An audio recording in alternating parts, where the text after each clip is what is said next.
On est le 27 aujourd'hui, dans le mois de Tevet. On veut essayer d'avoir une petite touche de paradis tout le temps dans notre vie, mais surtout dans le moment le plus beau de la semaine, c'est Shabbat, c'est Me'en Olam Haba.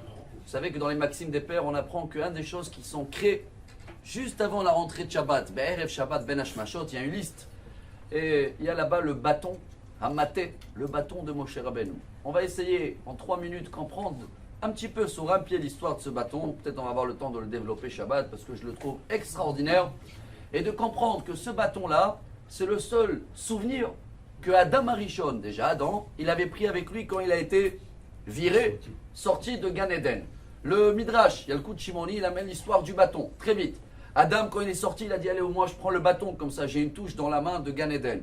Il a transmis à Noach, qui a transmis à Shem, qui a transmis à Abraham, Yitzhak et Yaakov. On retrouve le bâton avec Yaakov quand il va traverser le Jourdain, il va dire, Ki ben makli, avant et Yarden azeh. Yaakov va le donner à Yosef. Yosef, il va le prendre avec lui en Égypte. Et après que Yosef est décédé, les conseillers égyptiens, avec Yitro qui était là-bas avant de se sauver, il a pris le bâton chez lui. Il a planté là-bas et c'est marqué qu'ils ont tous essayé de enlever le bâton, mais selon le Midrash, il pesait Arbaïm Sea. Quand je dis Arbaïm Sea, c'est la quantité d'eau du mikvé. Ça veut dire minimum 500 kilos, un demi-tonne.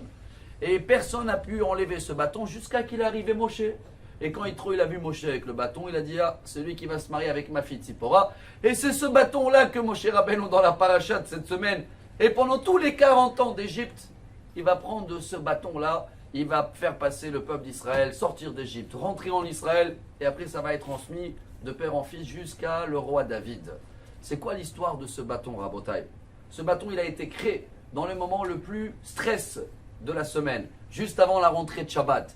Ce bâton veut dire pour nous, Rabotai, si je crois que c'est moi, mes capacités, mes études, ma formalité, mon argent, chacun qui croit que c'est lui, et il oublie qu'on est des bâtons. On est des bâtons, hein. On est juste là pour faire passer des messages, mais c'est jamais nous. Si quelqu'un il comprend que c'est jamais lui, il vit dans une touche de paradis, Rabotai. Et il est beaucoup plus calme parce qu'il sait que lui il doit faire, on est des tuyaux pour réaliser ce que Dieu nous demande. C'est pour ça que ce bâton-là, il pesait la même quantité de le mikvé parce que ça purifie, chers amis. C'est dur des fois de voir des réussir. Imaginez-vous Moshe Rabbeinu quand il a déchiré la mer. Waouh, ça peut dire, regarde, je suis capable. Pas du tout. Il va dire, c'est pas moi, c'est le bâton.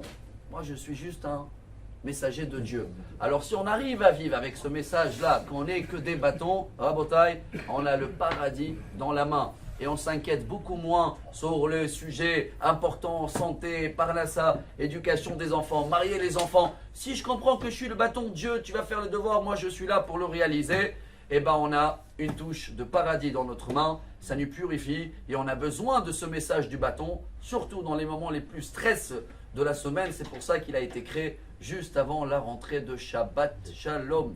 Amar Rabbi Elazar.